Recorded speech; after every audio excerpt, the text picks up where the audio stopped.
some questions for me. Yes. From yesterday's show on Podbean, the question was, how does one handle when someone doesn't listen to you or care, like asking a request, for example, to switch out a rattling air conditioner? My offering would be there are two directions to go with that. You remember we've talked about when we live in denial, we literally dissociate from the content of our own minds. When we dissociate from the content of our own minds, whatever our core issue is, whatever the disturbance is, whatever the upset is, we've hidden from ourselves. And then whoever we're thinking is the problem in our lives, that person who doesn't listen in this case, as I understand it, we literally take the energetic patterns in our minds that we've dissociated from and make up a picture of them out of it. And so they show up with my problem attached, and I really think it is their problem. And so from what I hear, it sounds like the core issue is people don't obey me. People don't do what I want them to do. And so there are two directions to go with that. Most people who live in denial will walk away from a situation like that or turn away from a situation like that, and their whole conversation is about them and what they did and why didn't they and what do I need to do to force them or make them or get them or cooperate, and that becomes the conversation. That's a conversation based in projection, and that's a conversation that indicates I have work to do. The question actually with the new personal code, or pardon me, the new personal one-on-one intensive that I'm doing, the Into Being a quantum still point process, Jeannie has been working in particular to make up or to create a questionnaire that gives people a way to do a self-assessment of where they are pre and post that intensive. And one of the questions that we're editing, or that I'm going to be adding in there, is when I have a conflict, quote unquote, do I walk away from that conflict thinking, ruminating on, talking about them, or recognizing there's a disturbance in me, do I walk away from that conflict speaking to myself about myself? Oh, I have a disturbance. I have a conflict. I have upset here. What's the work I need to do? And so that would be my input. In one case, responsibility communication would be the solution. You know, if I'm walking away looking at what is my work and I do my work around it, then how do I come forward in a different way with responsibility communication to hopefully elicit the cooperation that I want or think I need? And the other objective, or the other side of the coin, would be, what's the part of me that's got so much disturbance that if people don't cooperate with me, I have some form of hostile or fearful response? And am I willing to handle, am I willing to forgive that hostile or fearful response? That would be my take on it. Does that fit with the question, Jean? I think it does. Thank you. Oh, and the cool. second one came, first of all, I want to say thank you to both Shawn and Andre for working on the conversion from MP3s to MP4s. Please go out to our YouTube. Yes. Go out to our YouTube channel, which you can go to the top of our website, whyagain.org, and click on the little YouTube link, and it'll take you straight there, or you can just do /MichaelRice_whyagain. And there's lots of videos out there now, new ones that we've added. Some of them are just audios, but we've had add the picture to them so that it'll. And so right now we've got probably about 30 of the special MP3 or MP4 radio shows that we classified as special shows, where we've either walked somebody through a worksheet or that's, supportive of that. So please go out and watch them, enjoy them, click like, and comment on the videos. So both Shawn and Andre have sent in a question for the show, And Shawn's is, quote, I was listening to the purple elephant discussion the other day, and I actually imagined a blue one instead of a purple one. What's wrong with me? But is there something about different colors? What do colors matter? I didn't see puke green ones, so that counts, right? Okay. Well, the story that you're referring to there, Shawn, is one that I have told for 45 years, maybe longer, when I use an example of the file folder effect. And the objective of the example is just to recognize that when two files fire together in the mind, they literally wire together in the mind. It's a really important principle. When the Healing Through Relationships workshop, I do a whole chalkboard talk or whiteboard talk on how when I meet somebody and there's nothing hooked into my brain's image of them and they resonate something wonderful in me, it's easy for me to say, oh, here we are, we're on our honeymoon. And then if they're in my presence and my sadness resonates and I don't take responsibility for my sadness, but rather I talk about how they made me sad, I just took sadness into my brain's image for them. If they resonate my anger, and instead of going, oh, my anger's up, I think I need to forgive some anger here, I say, you really make me angry, then I hook my anger in, my fear, my rage, my hatred. And one day, after that is repeated several times, the culture has a saying that says the honeymoon is over. And what the honeymoon is over means is that I've hooked so many things in myself that I'm in denial of into my brain's image of you. The file folder effect is taken over. And now, where yesterday all of my thoughts of you were wondrous and wonderful because what you resonated in me was all this presence of love, all of a sudden, what's the person say? Oh, I can't stand to think about it. I don't even want to ever talk to them again. Oh, what happened? Everything unresolved in me, I hooked into my brain's image with them. So that's the objective of that. And it's kind of interesting that you've got a purple elephant or a blue elephant, because you not only change the color, but you change the animal. The example I always use is a purple alligator, knowing that everybody's got a file on purple and a file on alligator. And when just simple resonance, people say, I'll sometimes get when I use that example as well, I'm not thinking about it. And it's like, well, really, what is it you're not thinking about? In order not to think about something, that has to resonate, or what we call thinking, that has to move in you. As far as, does blue have a particular, I wouldn't know of any particular one. It's just, what resonates in the mind, and we can certainly, it's actually a good demonstration. Your response is a good demonstration of the fact that we can, change or shift in the mind and bring about different things other than just the direct resonating influence of that, of what my voice said. So it is actually a purple alligator. And the demonstration that I offer is, so if tomorrow, if in tomorrow's radio show, I started the show and said, don't think about a purple, what would most everyone who's been listening to today's show have in response show up in their mind due to the file folder effect? It would be alligator, or it might be elephant. But it shows how things link in the mind, how resonance works, and the tendency to be controlled by resonance. And what forgiveness does is breaks that chain of resonance, that file folder effect, so that we can free ourselves.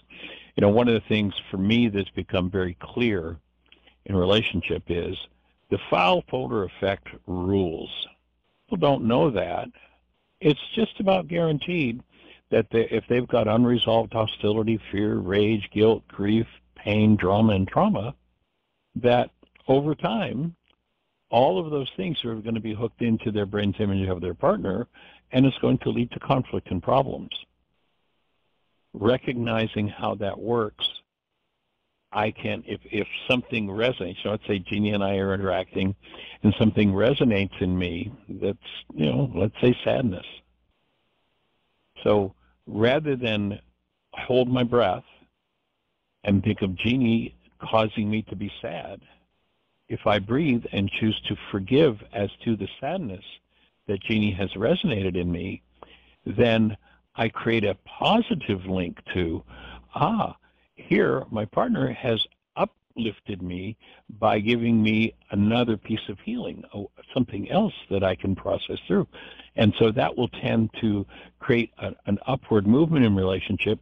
But if one doesn't understand the file folder effect and just goes along with, whatever gets resonated from moment to moment, it tends to lead to trauma in relationships. And that's the whole objective of understanding that one.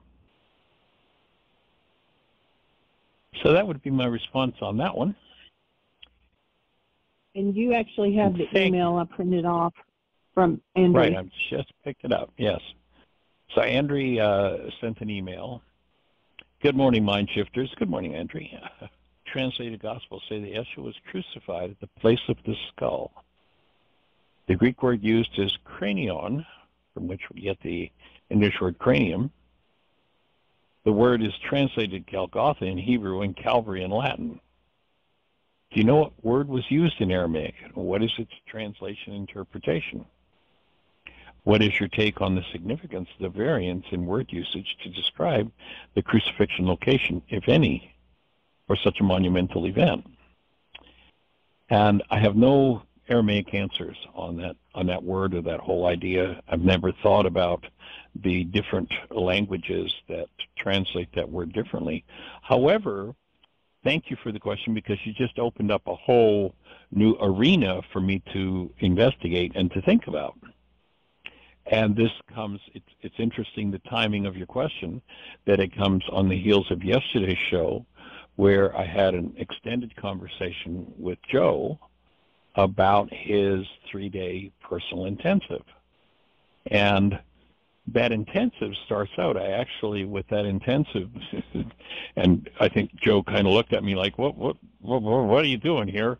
I, have a little bag of props and things that I take to the intensive, and the first thing I pulled out is a life-size human skull. And Joe was like, well. And the reason I do that is, and it's an accurate model made of PVC of the bones of an actual human skull. And the objective for me in doing that is to show how, one, the bones of the skull, of the cranium, are all jagged interactive edges. It isn't a straight line. There's several different bones. There's no straight line there. If you look at them, they almost look like a zipper. And my offering, and many have heard me speak about this before, is that most people think when the baby's soft spot hardens that the head is fixed. But the head is not fixed at all. And if you just held a visual right now, imagine I'm holding my hands as though they were a cranium. And it's just a millimeter or two, but imagine as I'm holding my hands facing each other, I'm moving my hands apart just a millimeter or so, and back together, and apart and together, and apart and together. And you've got an accurate picture of what's happening with your skull right now, or at least what should be happening with mine and yours and everyone else's. And people would say, well, why is that important? Well, I feel very blessed in doing this work that my original work, the original thing that just lit my fire when I was in school, was electronics and physics. When I was a kid, that was like just, it was just natural for me to move in that direction. And I talked a little bit about this yesterday, but we'll expand it a little bit here, just because it's an inquiry that's, with you writing this this email to me, that just opens, I'm not sure how to say it, but opens up. Was this story about Golgotha, about cranion, about Calvary, was this really just a metaphor for where human crucifixion takes place? And we're not talking about on a cross, we're talking about the shutdown of the human energy system. Because this movement of these many bones, and when you look, the skull that I took over to or I take over to the intensive, you take the top off it, and you can see like where the brain is seated in the cranium, and you can see each one of those sutures and how complex the bones are, both on the top of the head, not as complex there as those underneath and in around the jaw and such. And all of that is in a state of continuous motion. And, you know, when we take Einstein at face value, Einstein says, on such things as matter, we have been all wrong. What we have heretofore called matter is energy. Energy whose vibrations have been so low as to be perceptible to the senses. There is no matter. We don't live in a material world, we live in an energetic world. Now, if I have a device in this energetic world, for instance, my phone over here, it's not going to work for very long, and it's not going to work very well if I don't plug it into a charger and keep it charged. There has to be a way for power to get into my phone. And, of course, it comes in through that plug. But also, the next thing that creates motion, and I'm talking about electronic motion now, in my phone is, beyond that which powers its mechanism, there's an antenna that is a certain shape that receives the frequencies that come in that carry on those, they're called carrier frequencies, that carry the voice operations that we're listening to right now. I mean, I'm speaking on my phone. I've got a little disc in front of my mouth that vibrates in response to the air movement, in response to the air that I'm modulating over this little flap of skin called my voice box, and those air molecules causing that to vibrate, turn that air movement into, turn that flap of skin moving into an electrical frequency that's then encoded in a signal and sent to an antenna, and then across the airwaves, if you're on the other side of the country, to another antenna that then, when your telephone or your computer, you may be listening on your computer has a ceramic microphone in it and a speaker, and the speaker, according to the frequency that comes into your receiving device, whatever it is, causes that little paper cone to vibrate, and you hear me speaking, or so it sounds. But there has to be, for receiver, in order for that signal transfer to take place. Now, if you listen to the ancient Aramaic scriptures, and my take, you know, when I first came in contact with the Aramaic language, with my background in electronics and physics, and I'd already been through medical school, when I came in touch with the Aramaic language, what really clicked in my brain is, this is not theology, this is physics, this is physiology, this is genetics, this is psychology, this is like where we live. And so translate, put all of those pieces together. I'm a kid in school that's just really fascinated with electronics, and you know, when I was in grade 11, I actually worked full-time in a radio shop, repairing electronic equipment, TVs, radios, those sorts of things. That was just like, my fascination was that. And now, here we're working with repairing, receiving structures in the human form. Because what we know about how you get energy into a system like a radio or a TV is you have to have that receiving coil or that receptive antenna. And this is a really key point. The shape of an antenna determines the frequencies it receives. And my take with the brain cells that I have when I went to study medicine was, oh, so this cranium is a device. Once again, I've got physically, I have my hands in front of my face, facing each other like my hands are mimicking the skeleton or the skull, and my hands are moving in and out.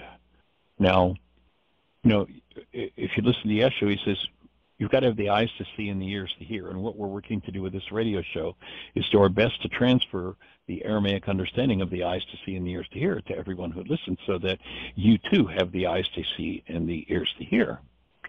And so when I look at my hands, I used an example a week or so ago, and somebody walks into a room and they see sitting on a table some kind of a device. There's some wires and some glass tubes and a metal cabinet, and they look at it and they go, oh, wires, glass tube, metal cabinet, because that's all they have the eyes to see. Somebody else walks into the room and looks at it and goes, oh, an X-ray machine, because they have the eyes to see and the ears to hear. They understand that what they're looking at is an X-ray machine, where somebody who doesn't have the brain cells for that just sees glass and metal cabinet and wires. They don't know what it is. So with the brain cells that I came to medicine with and then came to the Aramaic with, and recognizing this cranium is literally a self-adjusting antenna. Shape determines frequencies received. And if you look at, once again, I have my hands physically in front of me, and imagine I'm mimicking a skull, and I'm mimicking a skull that moves into what's called extension. That is, the bones move closer together, like they're collapsing on each other, and then move into flexion, which is the bones are pulling apart and expanding away from each other. Extension, flexion, extension, flexion. So I'm watching my hands now moving just like your or my cranium would be moving. Now, most people look and go, oh, I guess there's some bones doing a little bit of moving, like, the metal and glass and wires on a table. I don't see that. What I see is, here's a self-adjusting antenna. And that self-adjusting antenna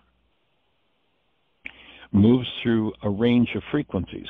When it's at its extension phase, which is, I always wondered in medical school why they called that extension, because it's when the bones are collapsing in on each other, coming closer together. They call that extension. Don't ask me why. It seems to me like it would be the opposite. But when those bones are collapsing on each other, and you look at that whole structure, very extremely complex shape. And then when it moves to flexion, which means the bones now start to move away from each other, expanding, we now have a totally different antenna. And everything in between is a different shape. And therefore, for me, the brain cells I see when I look at a cranium is, this is a self-adjusting antenna that brings frequencies in. And then you plug in, go back to the ancient scriptures where they talked about the Creator, and they said, in the Creator we live, move, and have our being. Now, if we talk to the physicists today, they'll tell us that the universe is in a state of expansion, moving at something like 7,000 miles an hour apart from each other. It appears to be standing still, relatively still, because that's how our senses have adjusted it. But the fact is, we're moving through space at a pretty good rate. If, in fact, the Creator is omnipresent, and people want to reduce the Creator to a physical being like themselves, they want to make the Creator over in our image and likeness. That's a trap for me that I've dropped out of. I don't know. But what makes sense to me is, if we are actually existing in this energy field called the Creator, just like my TV antenna exists in the energy field of channel 2, one of the local channels here, and if my antenna is properly aligned and properly oriented, then I receive the frequencies of channel 2. They're perfectly decoded because there's alignment, the shape is right, the signal's strong and clear, and I get a perfectly clear picture and sound on my TV. If somebody goes up on the roof and bends all the arms on the antenna and turns it backward, then I'm going to get a snowy, weak, messy picture because there's not a proper energy exchange happening. My take is we live, move, and have our being in this energy field that is something much greater than we are. Call it God, call it the Creator, call it the primordial X, call it energy, call it what you will. We're moving through it. And if our self-adjusting antenna is functioning properly, then we bring in a full complement of frequencies by going through all of those different shapes as the self-adjusting antenna adjusts itself, and it feeds every organ and every cell with the frequencies that are needed. You know, imagine that, and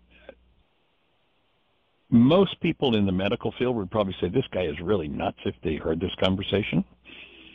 And like most new ideas, you know, there's tends to be a lot of resistance to it. But my offering would be that we are designed, we are made of, we're told, in the image and likeness of this magnificent something through which we're moving.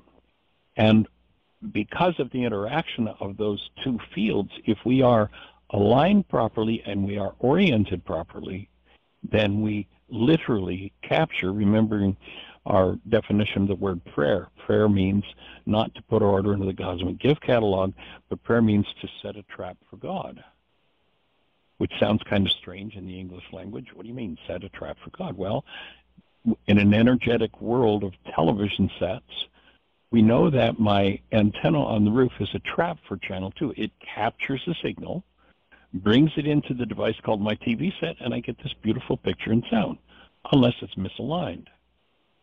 You remember 2,000 years ago, the disciples, who obviously did not understand what that word meant, said, and you know, if you look at it carefully, it doesn't say, the disciples said, say a prayer for us.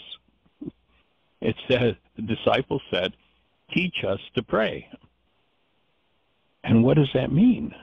Well, if you, and we covered this just a couple of days ago, the Aramaic, an interpretation for today from the Aramaic setting a trap for the Creator, what people call the Lord's Prayer isn't a prayer at all. It literally is an instruction set for how to, number one, orient ourselves and how to align ourselves on the deepest energetic levels so that our antenna captures the active presence of the love in which we live, move, and have our being. It fuels every cell in our physiology, and we get to pour literally that live active energy of love into the world. My offering is, that's the definition of life. When Yeshua said, I come to bring you life and bring it more abundantly, that's what he was telling us he was here for.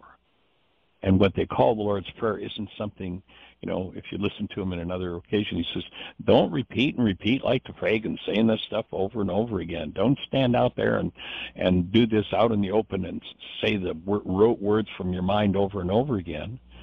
And you listen to most of churchianity today, and what do? Every Sunday they get together and go, Our Father art in heaven, hallowed be thy name, like rote from the mind, just speaking words. No, he gave us a set of instructions for how to align our cranium.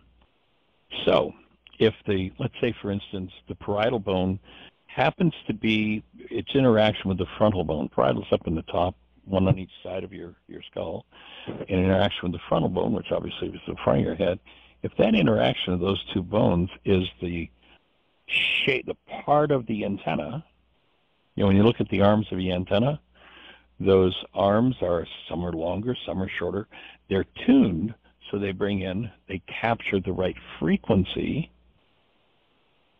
for this local broadcast system. If I went up to Buffalo, New York and got an antenna and brought it down here and tried to use it, I wouldn't have very good results because the frequency and the conditions are different there than they are here.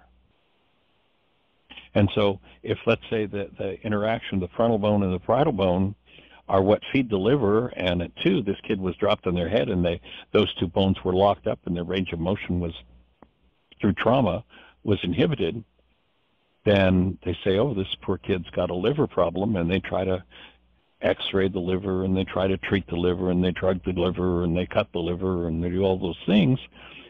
But that's about as futile as trying to restore a light bulb that won't work because the fuse is blown out. And doing, changing all the wiring, changing the fixture, changing the light bulb, and gee, it still doesn't work. Why? Because no power supply. There's no energy there. So the kid was dropped on their head until that's restored, until the proper shape and range of motion is restored, then that doesn't function properly.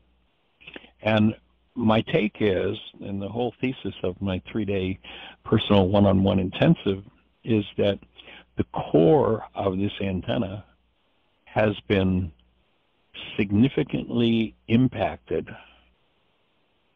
by the mind energies of hostility or fear.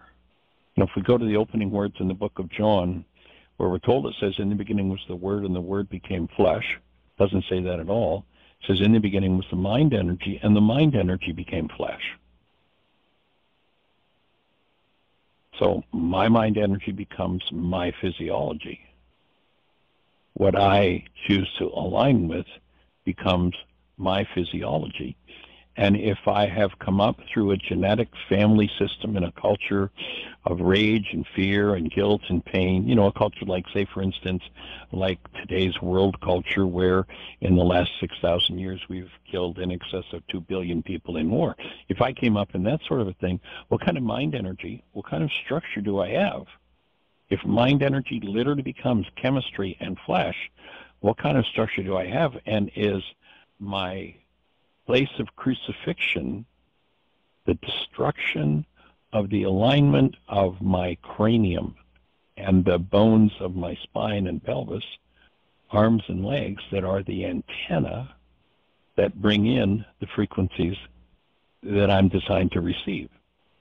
If I were to stand a skeleton up in front of you when you were looking at it, aside from the bones of the head making that motion, if we were to watch, and it were a live demonstration, we'd see the arms and hands turn slightly and move inward in the extension phase, and we'd see them, along with the shoulders, start to move outward in the extension phase. And we'd see this whole antenna going through its range of motion, going through the range of shapes needed to receive every frequency that will feed every cell and every organ. And you look at, the another thought that comes forward from the ancient Aramaic is we hear them saying the power of life and death is in the tongue. Crucifixion is death, obviously. And where is the power of death? It's in the tongue. It's in the words we use, the frequencies we engage in. If you've never looked, jump on YouTube and put in the word cymatic or cymatics. And to see a study, you'll see a bunch of videos of how sound frequencies organize what we call physical structures, water, sand, whatever. If in fact power of life and death is in our words, is it possible that what they were talking about they knew on an energetic level, because they were talking about mind energy and flesh, not words directly there. It's mind energy becoming flesh. If you look up Bruce Lipton on YouTube, he's got several videos, but at least one of them talks about the fact that what he's discovered as a cell biologist is that when you think a thought, the thought produces a molecule called a neuropeptide. And that neuropeptide, it wasn't there a moment ago, but you think a thought, and now all of a sudden that which we think of as not physical becomes what we think of as physical. Literally, the molecule appears in the structure. It's a neuropeptide. And when it circulates around the structure, it lands on a cell, a receptor site on a cell. And if we were looking from the inside of the cell, when that neuropeptide landed on the receptor site, it would insert itself into the cell, and we'd see it. What we would classify that as in our limited knowledge is we would say, oh, that's chemistry coming into the cell, mind energy becoming flesh. And if we're out of alignment, have from a point of view of cymatics, if you think of the person who, and I think of some children I've observed over the years who were raised in a lot of pain and trauma, And you look at the screaming, you look at the language, you look at the words, you look at the raging mind, you look at the little kid. I mean, several times over the years when I'm talking about breath, I can't tell you how many hundreds of people come up to me and say, yeah, my mom and dad used to tell me about how when I was little, I'd scream I'd scream and hold my breath until I turned blue and passed out. I mean, I've heard that from, I don't know how many people, but many. What do you suppose the cymatic influence is of this little voice box that sets up a frequency? What effect does it have on this tissue that is right there, the whole core of the antenna? If the power of life and death is in our words, if we're speaking words of death, are we literally destroying the tissue structure, distorting the tissue structure so it's not available for what it was designed for? And so the one-on-one personal intensive 3 to 5 day actually that I'm doing is literally working to, first of all, smooth, soften, and open all of the resistance throughout the antenna. If you heard Joe yesterday, he was talking about how I would continuously ask him the question, notice what part of your structure, notice what muscles you're recruiting unconsciously to restrict or resist against this flow of energy. And as we become more conscious, we're able to open more and more of the system. It was interesting, just as a follow-up from our conversation with Joe yesterday. He called Jeannie and I. We were out doing some errands. We were in the car and had him on speakerphone. And he called to say that he went out to, for some reason, in bare feet this morning and stepped in the grass. And he was like, wow, I just like felt this energy. And wow, I was just like, I've never felt this before. And yesterday, he's saying he's been around circling the sun for 65 years. So obviously probably has walked on grass many, many times, but for the first time. And he was just so wowed that he called us to share it. It's like it just felt so good.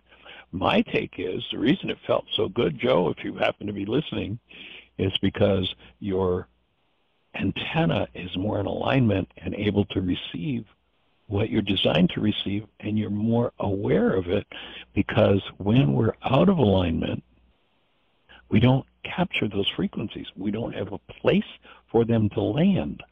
And so the intensive is one where it's about noticing where the resistances are, using the breath. The breath is a key in the whole process of still point breathing.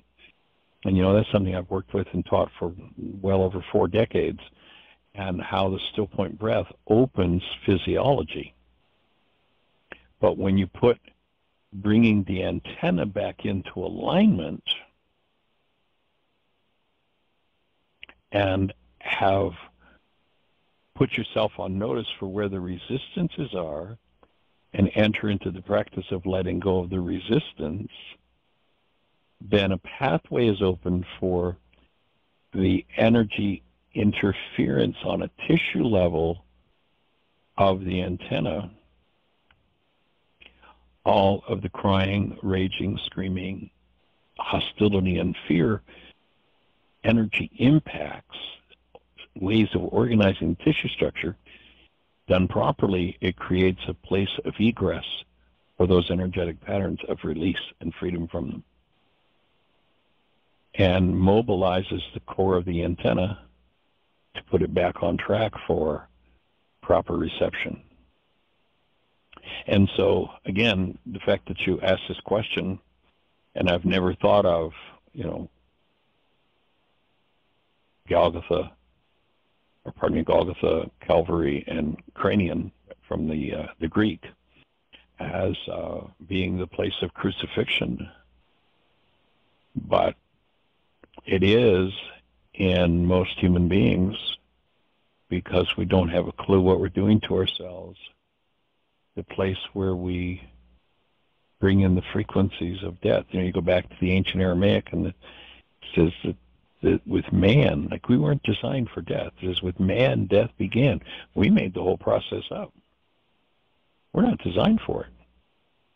But generations and generations and generations and generations of practice in hostility or fear without the tools for undoing and physiologically, mentally, emotionally, genetically removing those energetic patterns, people are lost to it. So it just, thanks for the question. It gives me a whole new arena to start to really just ponder. And literally, you know, I had said yesterday that what I'm starting to see more and more, Patrick McGann had called in last week, who's a fellow therapist, someone that I've known for over 50 years, and I did the process with him when I was in Florida a couple of weeks ago. And I mean, he just had things happening in his pelvis that he worked for years to try to correct, and like in an instant they were corrected. And what I'm understanding more and more is that this tuning mechanism, this antenna, is literally the tuning mechanism. You know, when you go over to your radio and you turn the dial, what you're doing is changing the shape of the receiving device so that it attunes to different frequencies. And what I'm comprehending more and more of is that's exactly what's happening. One, in the forgiveness process, when I remove an energetic pattern, I relieve the tissue of a stress that doesn't belong there. That's what forgiveness is. And as I take the load off of the whole structure, the somatic influence, the vibratory influence of how the movement of energy through sound organizes physiology. And when I apply forgiveness to removing those patterns from the structure and allow the antenna to go back to its proper range of motion, now being attuned once again, I get a full complement of life, a full complement of energy. And as I do the work of forgiveness, I overcome the generational patterns, the cultural influences of hostility or fear. I overcome a mind that always has, you know, if you look at a person who's got hostility and fear in them, it doesn't matter what happens. They can put their hostility. I'm so upset because you said you didn't say you. And there's is the conversation about myself, or is it about something in the outer world? Can I stand as a state of blessing, as a state of love, for whatever happens in my world, whatever it is? Or do I have a story based in hostility or fear that my mind justifies and my tissue structure tightens up and holds on to, restricts so that I don't have to deal with it directly, and then pushes it into my brain's pictures of others, and all these terrible people show up in my mind, and the only reason I'm in the state I'm in is because of them. In the core, this is happening right there in the cranium, right there in the center of the antenna. So that would be the significance of the conversation for me. And again, the different translations, different languages, I have never looked into, no. But I'll do some looking, see what I can find. So thank you, Andre, for that question. That was that definitely was perfectly timed after our conversation with Joe yesterday. So Miss Jeannie, that's my highest thought for the moment. How about you? That's awesome. So we do have a hand up. Oh, great. Let's say hello. It's Rex, 517. You're on the air. Well, hello. How are you? Hey, I'm rocking. And how's your antenna working today? Rex was actually one of the folks that I did the 3-day with just back a few weeks ago. How do you be? Anything to report in the context of our conversation? Yes, actually, I love the conversation. I just wanted to state that. I love how you will take information like a question. I didn't hear the question, by the way. I came on right at 1:30. I was busy doing something else, and then I freed up and I was able to come on. So you get a detention for being late. Oh, darn it. Well, be gentle. But what I noticed is all of a sudden a number of different things started coming together, much like you did putting things together in your explanation, is what I was witnessing.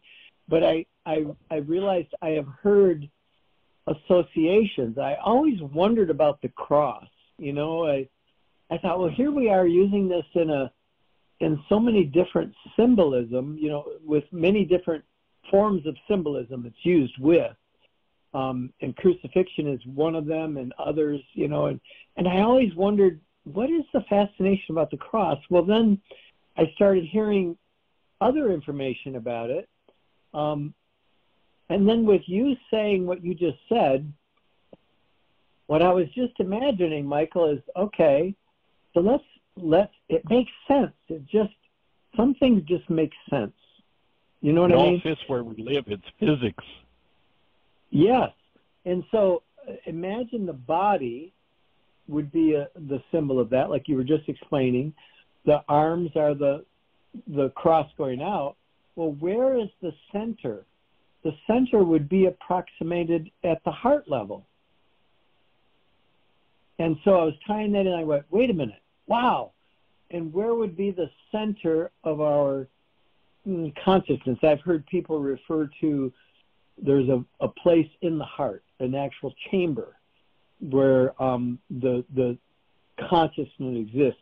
I'm not saying any of this is the way it is. I'm saying, just to add to the conversation, Sure. I find it fascinating. And I think you're right on. I've noticed since my experience with you and what had set that up, I mean, so many different things, including being diagnosed with melanoma, as you know. It just moved all of the different dynamics so that I would be more motivated and inspired to take action. And my divinity, my essence, was orchestrating that through a guidance. And it came from commitment and devotion and all the different things. Who knows what it is exactly? But all that plays a role. The diet, you know, nutrition, you know, feeling like, okay, I must address these issues because I can't hide from them anymore, is what the actual thought process was. And then you called, and then we talked, and we had a conversation, and we had another conversation, or I called you first, and then you called me back, and then we just, one thing led into the next. And what I realized looking back, I see how that orchestration, I'll call it, is always there. And it was like you were just describing.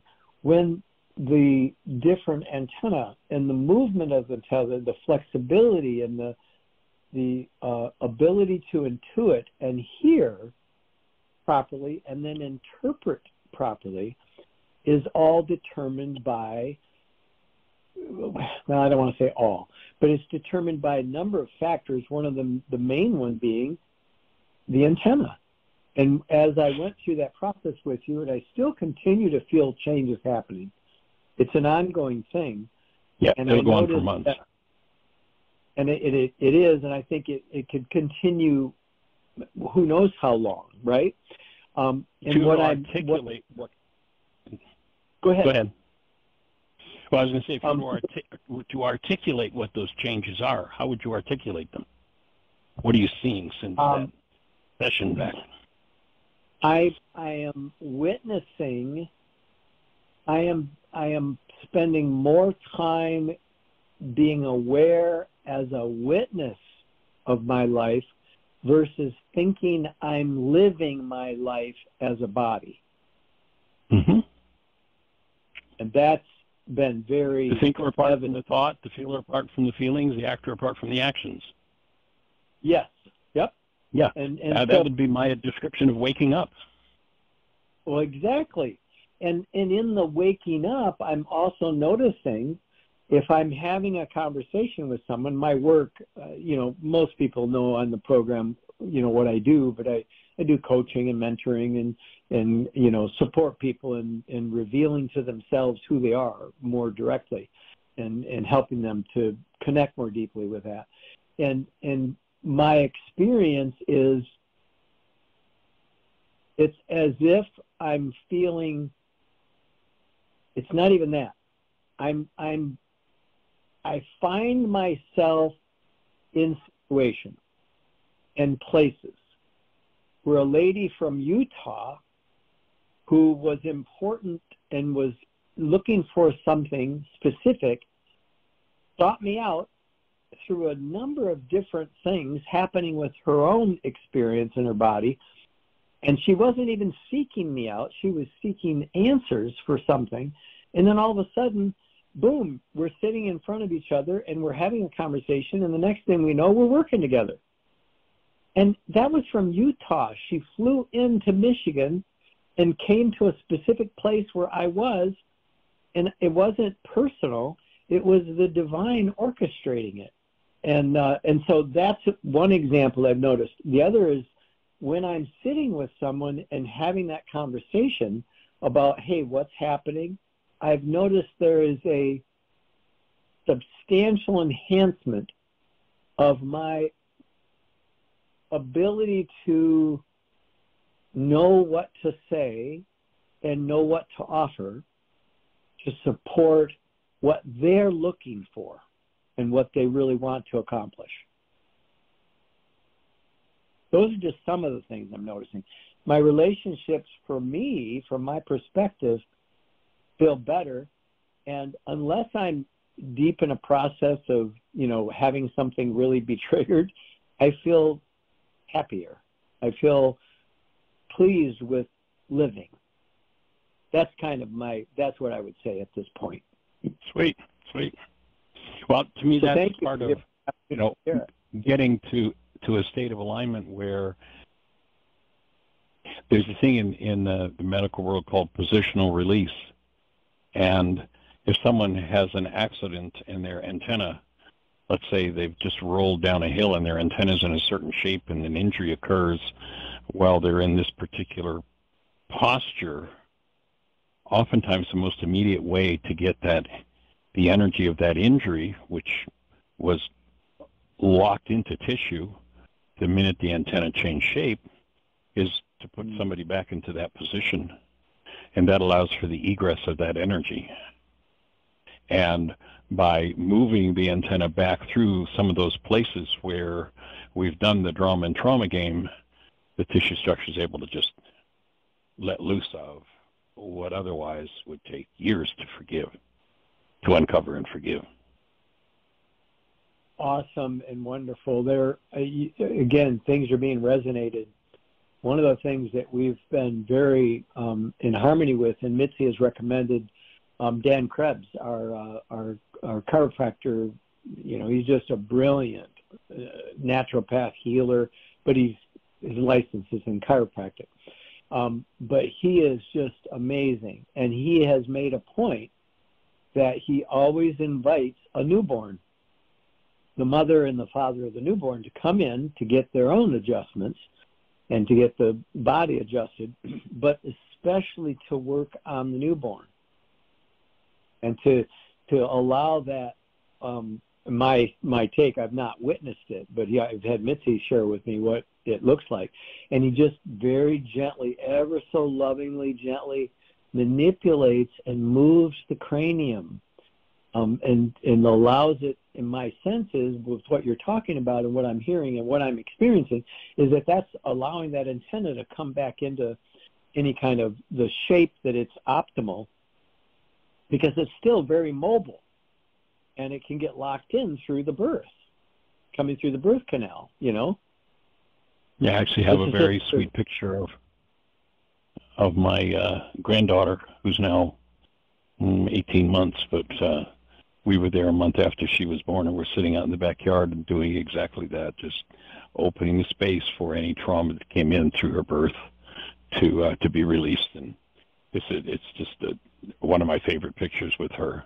She's actually sitting on my knee, or pardon me, laying on my arms, with my arms over my knee, and her head is hanging out over the end of my fingers. It's just really, I'll see if I can find it, and I'll send you a copy of it. I would love to see that, and it resonates. And many indigenous cultures. Yes? Many indigenous cultures, the first thing they do with the child after birth is reshape and assist any trauma that came from the birth being released from the antenna of the child. Well, and I see it going unfortunately in that direction. Go ahead. Yeah. Fortunately, it is, and unfortunately, there are many cases where the brutality unleashed on the child as they're being born, as Mitzi well knows with the work she's done as a doula, a birth doula, that there's some bizarre stuff that happens. Yeah, and it resonates sadness. I mean, a minute ago I was experiencing joy, so I'm all over the place. Next worksheet. That's cool. Lots of breath. Next worksheet. Well, let's clear. I'll join you. I'll join you in forgiving whatever sadness comes up when you think about the abused child, or perhaps the abuse in birth that you went through. Certainly. That's what resonates. Yeah. Yeah, I know that if I'm accessing that, it's almost always a part of it, that I have some resonant energy in me, and I know that being born breech and having a memory of one leg coming out first and the other leg coming out after. I don't know if that was factual, but that was my experience of it. And but thank goodness I was flexible. Mm-hmm. And again, yes. I don't know that factual. I just know that I've gone through a birth experience, and one of them, that was what happened for me. It's fascinating. Yeah, definitely. That's what got access there, Michael, when I was feeling that cool. sadness as well. Awesome. Thank you for allowing me. Space. Great program. Love you all. All right, blessings. Take care. Bye-bye. So, Miss Jeannie, we only got a couple of minutes left, but I got a text from Jamuna, if you're there. The question being, you seem like you want this to be over. No, actually, there was just a question. If you're complete, then please call in. Was what my text was to you, Jamuna. Call in today. And if you don't, do I assume that we're complete with the conversation? That was all. No, as much time as is needed to process whatever's moving for you, push one, and let's talk about it. Of course, we're down to 3 or 4 minutes at this point, but if you're there, let's do it. And I do understand it's 7 a.m. in Hawaii, so. She is not on today. Okay, cool. All right.